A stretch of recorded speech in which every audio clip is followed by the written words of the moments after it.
बच्चों यहीं पर हम लोग एक और चीज़ पढ़ रहे हैं, डाइल्यूशन लॉ। काफ़ी इम्पॉर्टेंट है। जब भी आप सॉल्यूशन चैप्टर पढ़ रहे होगे तो डाइल्यूशन लॉ काफ़ी इम्पॉर्टेंट होता है। डाइल्यूशन लॉ का हिंदी में लिखेंगे तनुता नियम। देखिए ये जो नियम है, ये जो लॉ है, ये क्या कहता है। इसमें एक बहुत ही बेसिक प्रिंसिपल यूज़ हुआ है, जिसमें कहा जाता है कि अगर मान लीजिए कि कोई एक सोल्यूशन है ए, ये प्राइमरी स्टॉक सोल्यूशन है जिससे हमको सोल्यूशन बी बनाना है। ठीक है, ए सोल्यूशन से हमें बी सोल्यूशन बनाना है। हमसे कह दिया गया इसका कंसंट्रेशन फिक्स है, कंसंट्रेशन हमें नोन है। ठीक है, जैसे सपोज कीजिए कि इसकी मोलैरिटी या नॉर्मलिटी 1 है या 1 है। ठीक है, मोलैरिटी 1 है या नॉर्मलिटी 1 है, तो N1 या M1 लिख लिया। और इसका वॉल्यूम जो है वो V1 है, V1 लिख लिया। ठीक, चाहे नॉर्मलिटी के टर्म में लिखें चाहे मोलैरिटी के टर्म में लिखें, आप इसको लिख सकते हैं। इससे कह रहा है कि अगला सोल्यूशन आपको बनाना है जिसकी मोलैरिटी M2 हो और वॉल्यूम V2 हो। कैसे बनाया जाए, तो हम क्या करते हैं, लिख लेते हैं M1V1 इक्वल टू M2V2। अब क्या है कि वॉल्यूम तो हमें क्लियर होगा, वॉल्यूम हमें दिया होगा। जैसे अब इसका एग्जांपल ले लेते हैं, इसमें एग्जांपल ले लेते हैं कि HCl है, HCl 16 नॉर्मल HCl है। इसके कितने ml चाहिए अगर हमें 1 नॉर्मल HCl के 10 ml बनाने हों। ऐसा कोई क्वेश्चन है तुम्हारे सामने, कैसे सॉल्व किया जाए। तो हम लिखेंगे क्या, डाइल्यूशन लॉ में N1V1 इक्वल टू N2V2। ठीक है, पुट किया जाए। ये बिफोर डाइल्यूशन लिखा जाता है, इसे क्या लिखा जाता है, बिफोर डाइल्यूशन। और ये क्या हो जाएगा, आफ्टर डाइल्यूशन, आफ्टर डाइल्यूशन। ठीक, ध्यान रखिएगा, तनुता के पहले और तनुता के बाद में।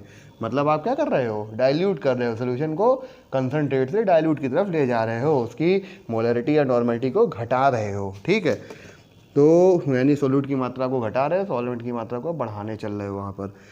तो N1 कितना दिया हुआ है, 16 दिया हुआ है। कितना चाहिए V1, ये हमें पता करना है। N2 हमारा 1 नॉर्मल है और V2 कितना है, 10। तो V1 इक्वल टू हो गया 10/16। ठीक है ना, लगभग 0.6 अप्रॉक्स। ठीक है, तो इतना ml काफ़ी कम दिख रहा है, लेकिन अगर इसको और आगे कैलकुलेट किया जाएगा, ऐसा नहीं कि इसको मेजर नहीं किया सकता, मेजर इसको भी किया सकता है। तो इतना ml आपको क्या चाहिए, V1 चाहिए। अब इसमें बचा क्या रहेगा, क्योंकि हमें 10 ml चाहिए ना, तो 10 ml चाहिए। तो V इतना तो आपने एक प्योर ले लिया क्या, HCl, वो HCl जिसकी नॉर्मलिटी कितनी है, 16 है।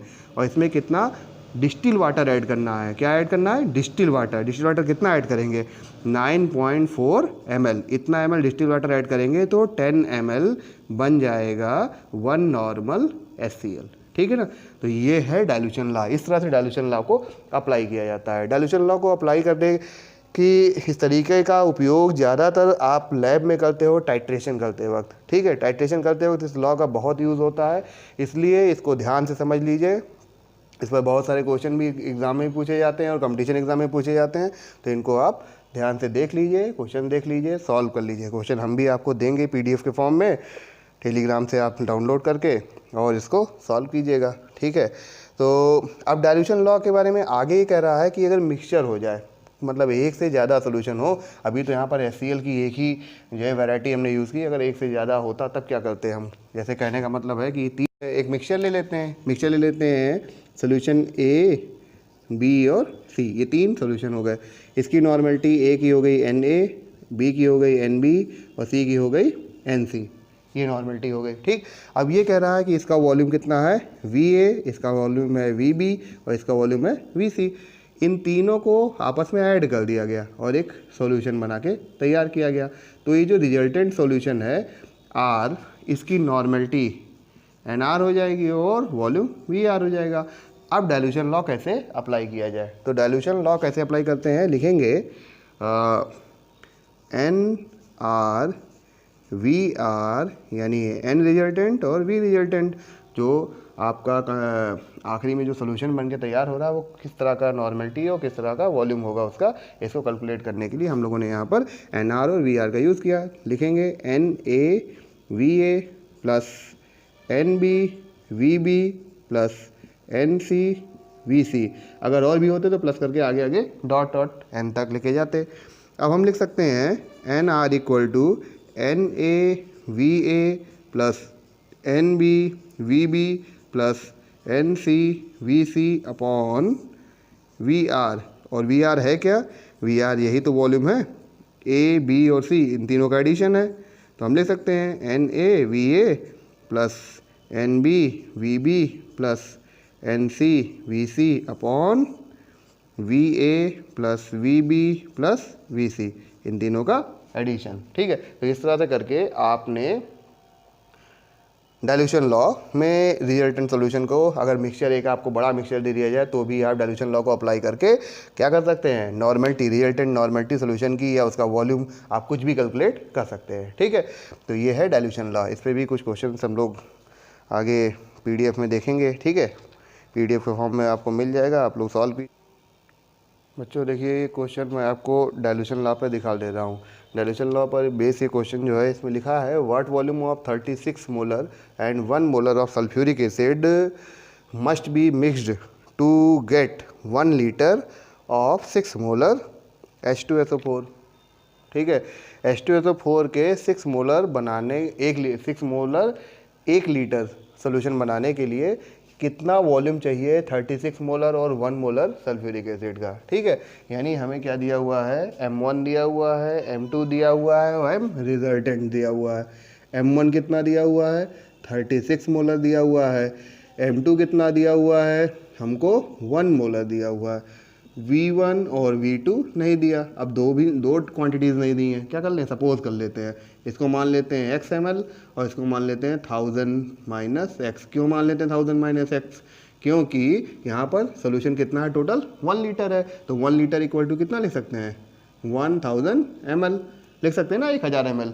तो 1000 ml में से x को माइनस कर देंगे तो V2 आ जाएगा। ठीक है, और M3 हमारा कितना दिया हुआ है 6 मोलर और V3 कितना दिया हुआ है, 1000 ml दिया हुआ है। तो M3 V3 इक्वल टू हो जाएगा M1 V1 plus M2 V2, या M3 इक्वल टू हो जाएगा M1 V1 plus M2 V2 upon V3।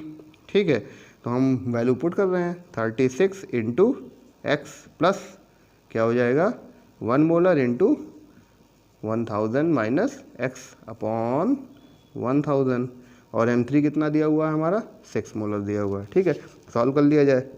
6000 equal to क्या हो जाएगा 36x प्लस 1000 माइनस एक्स, या 35x इक्वल टू 5000, या x इक्वल टू कितना आ जाएगा 5000 अपॉन 35 इक्वल टू 142.85। ये क्या आ गया, ml आ गया।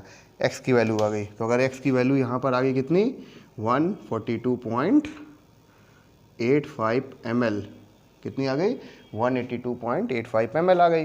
तो हम V2 की वैल्यू भी निकाल लेंगे 1000 माइनस 142.85। सॉल्व कर लिया जाए।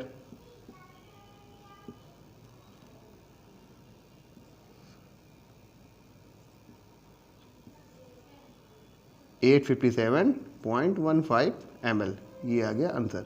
ठीक है, तो इस तरह से करके आपने दोनों H2SO4, एक 36 नॉर्मल और दूसरा 1 नॉर्मल 1 मोलर H2SO4, इन दोनों के लिए आपने वॉल्यूम निकाल लिया। एक का वॉल्यूम कितना आया 142.85 और दूसरे का वॉल्यूम आया 857.15 ml। देखने वाली बात यह है कि चाहे मोलरिटी हो चाहे नॉर्मलिटी हो, आप लोग डाइल्यूशन लॉ को एज इट इज़ अप्लाई कर देंगे। ठीक है, तो इस चीज़ का ध्यान रखते हुए आप डाइल्यूशन लॉ पे और सारे क्वेश्चन कीजिएगा। हम PDF के फॉर्म में आपको भेज रहे हैं क्वेश्चन।